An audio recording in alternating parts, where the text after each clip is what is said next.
Good morning, friends. I'm so glad that we can get together this way. Giving you an air hug. I miss you guys. Whenever I come in this room, it feels so empty. Well, I get to do calendar again today, and we are moving ahead to another white space. It's not Easter Sunday, but we're still in the season of Easter because Jesus, after he came back to life, still was alive and living on earth for a little while. And so those are the stories that we're celebrating right now. All right, let's get ready to meet with God for our special story. All right, let's get ourselves ready for our meeting with God. Get yourselves nice and still. Take a big breath.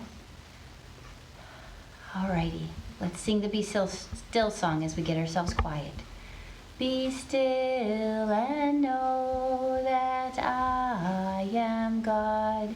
Be still and know that I am God. Be still and know that I am God. We're so quiet now. You're surely going to be able to hear God talking to you. Look at this bright, shiny box. I wonder if this could be a parable. Parables are precious, like gold. This box looks golden, doesn't it?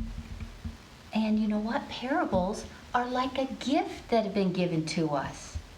This sure looks like a present, right?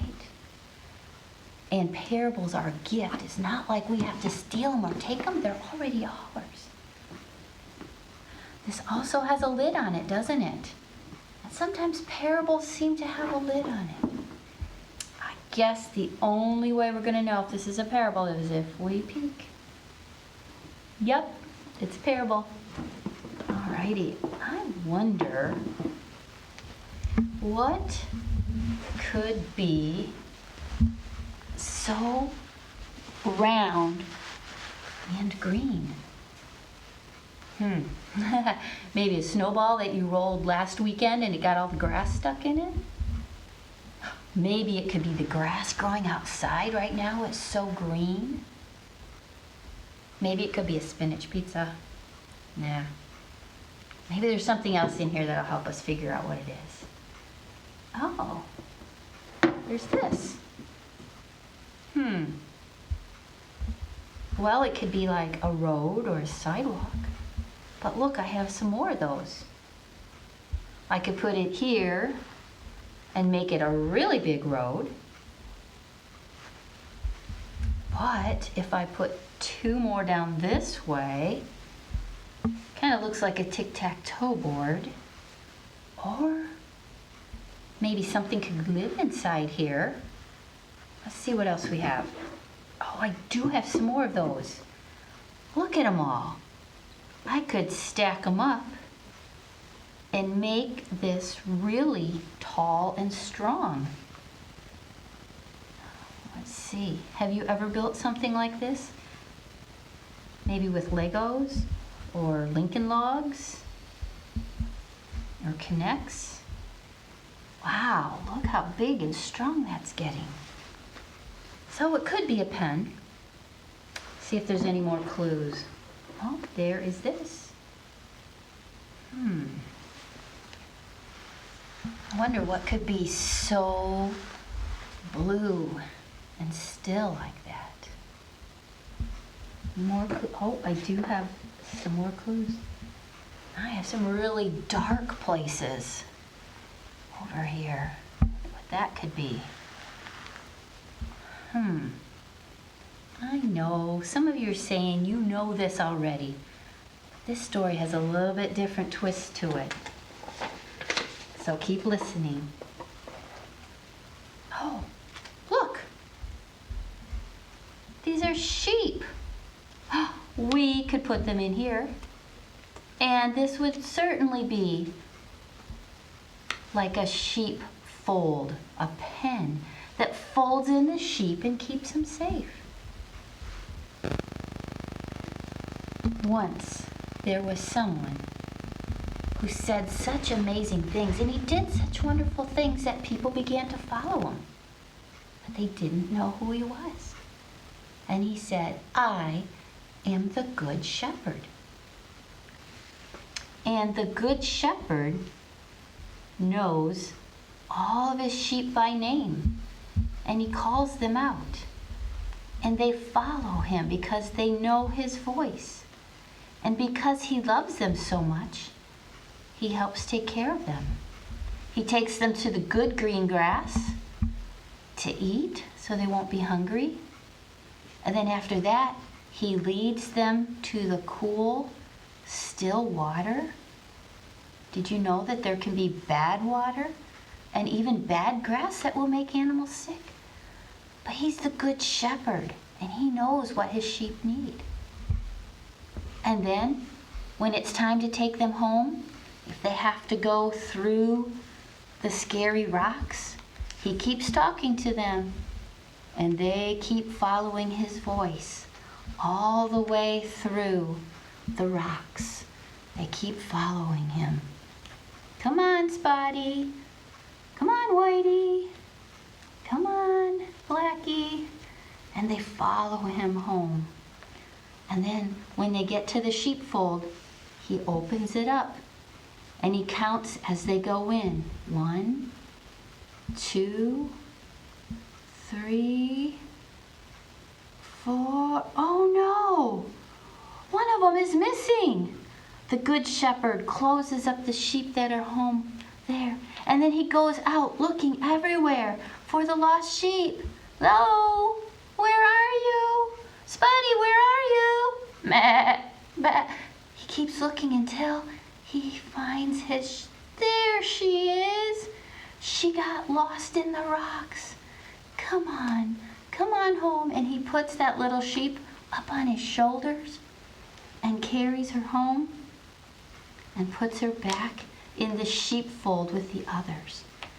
And then, even though he is so very tired, he goes and tells all of his friends that it's time for a party because he found all of his sheep. Woohoo! And they're so excited.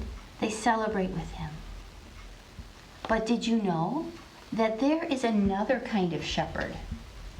Just the plain old ordinary shepherd.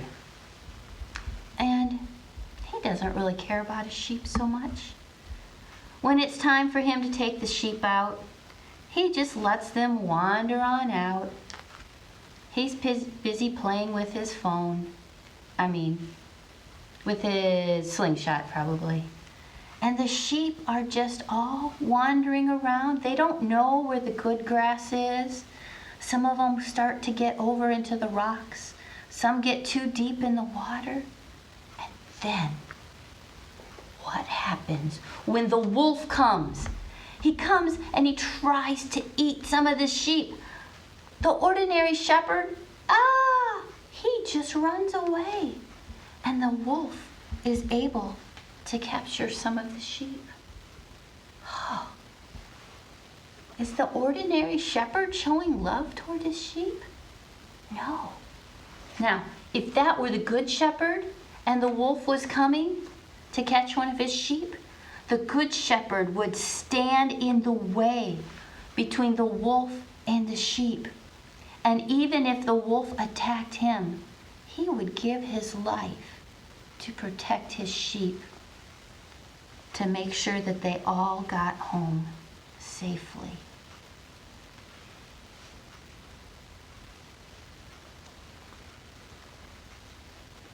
The person who was telling this story to the people said he was like the good shepherd. Who do you think that is?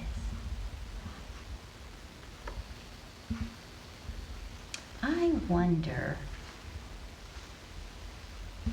if you have ever heard the good shepherd call your name. Have you ever heard Jesus talking to you? Are you hearing him right now, maybe, when you're being still and quiet inside? I wonder how the good shepherd thinks of names for all of these sheep. I wonder how the good shepherd could be so brave to stand up to an angry wolf. I wonder who this wolf is that the Bible is talking about.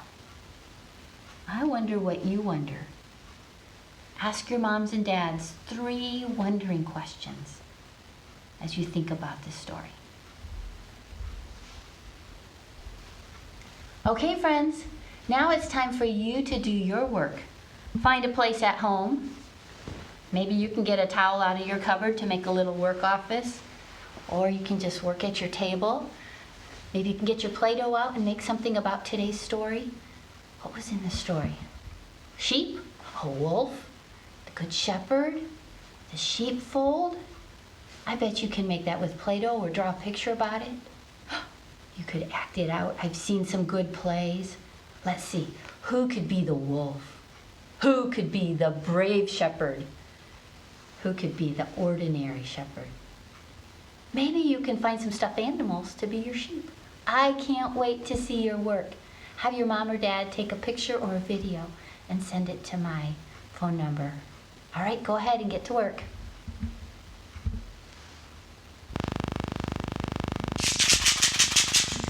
Okay, friends, put your work away. Come back over here with me.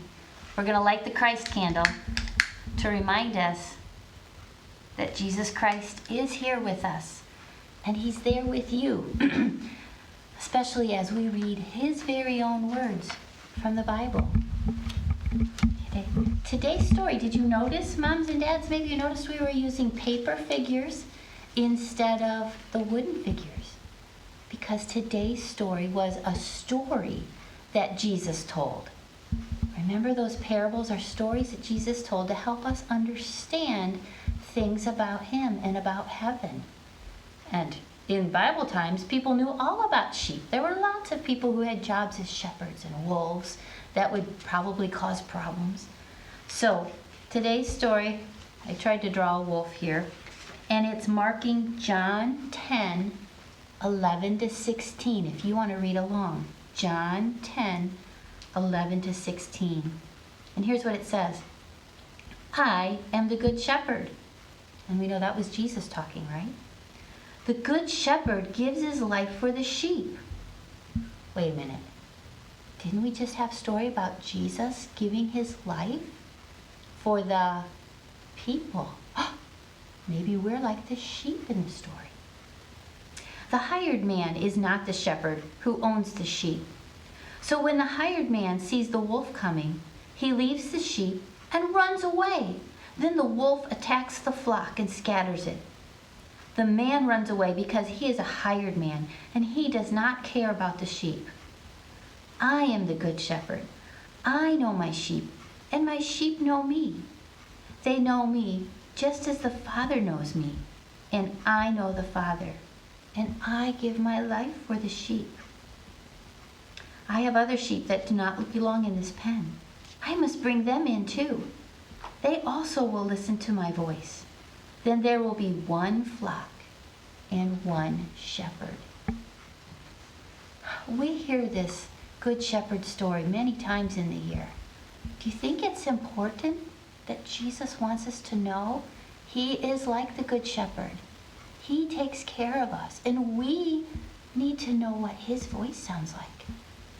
That's why I'm always saying, let's get quiet. Let's be still so we can hear the Good Shepherd talking to us. How about if we take a few minutes to talk to the Good Shepherd? All right, let's fold your hands, close your eyes. Let us give thanks to the Lord in praise. And you say, it is right to give thanks and praise. Thank you, dear God, for sending your son Jesus to be our shepherd, to be an example to us about how much you and he love us. So much that you watch every single part of our life, where we go to eat and drink, what we do, and you keep us safe. Father, help us to be listening to your voice, to take time every day to hear what you're trying to say to us. And help us to take time every day, just like now, to talk to you. Thank you for how you're caring for everybody, especially at this time when things are a little different and maybe a little scary. Thank you for being our good shepherd. We love you so much. Amen. And just like Jesus was here at one time in one place, his life was changed like this candle, so he could be in many places at the same time. All right, friends, we'll see you next week. Bye.